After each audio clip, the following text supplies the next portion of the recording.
happening. Yes. So Ben is at a pub in West London. First time in a pub for a while, I'm guessing, Ben? How did you know, Charlie? Good morning. Yeah, welcome to Chiswick in West London. And an important weekend, as you said, as far as those easing of lockdown restrictions in England are concerned. So from tomorrow, pubs, bars and restaurants can reopen. An important milestone as far as the economy is concerned as well, because, look, the number of people employed in the hospitality industry, huge, and therefore its contribution to our overall economy, significant. But not every pub is deciding to open tomorrow, so you might find that your local doesn't, even though the restrictions are being eased. Now, I'll introduce you to the manager here at the Bell and Crown just a little moment. But we've been hearing from one pub landlord in the Yorkshire Dales, and he explained to us why he's choosing not to open, even though the restrictions are being lifted. My name's James Ratcliffe, and I'm one of the owners of the Black Bull at Sedbergh. People have been asking us, are you opening on Saturday? Are you opening on the 4th? They're quite keen for us to get open. I couldn't think of a worse time to open, with it being a Saturday. I mean, we're really walking into an unknown here, and to open up on the busiest day of the week just seems a little crazy to me. We're opening on the 9th of July next week on Thursday. There's nobody knows what we're walking into. There's nobody that's experienced this through their lives. So, you know, there's quite a lot to digest. There's a lot of information out there.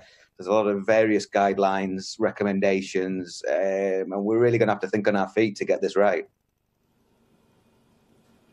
Yeah, thinking on their feet is what all firms are having to do. One thing you will notice if you go down your local, lots more signs, things like this. So picking up your beer, one-way systems. This pub, there's one entrance and one exit. And also when it comes to things like the loos as well, you've got to be really careful. One in, one out.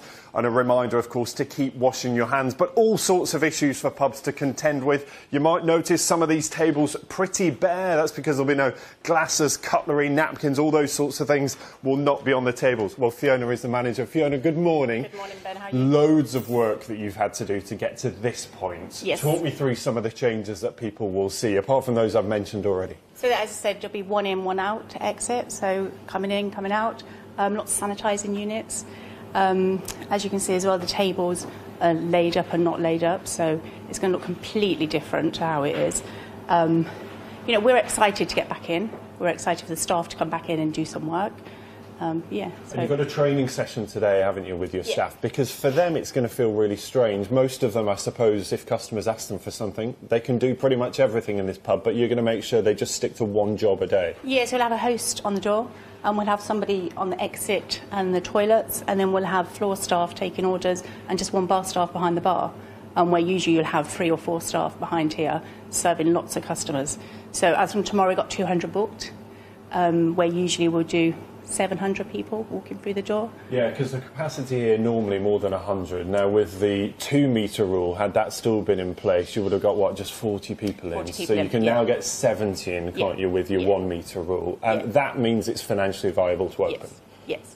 Yes. And, you know, because we don't have outside space, we need everyone sort of inside. So, and as we said, you know, there's a 2-hour turnaround gap.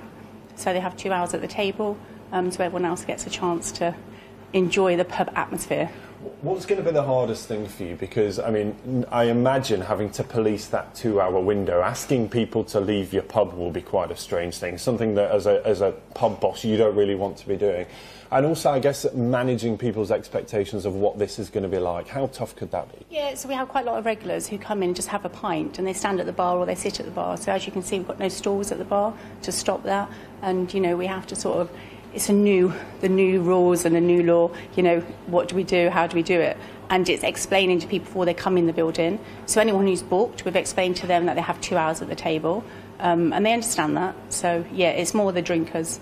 And you'll have to take names and numbers of people, so if they book or even if they just walk in, they'll have to give you the name and number of someone in their party so you can contact them if you need to.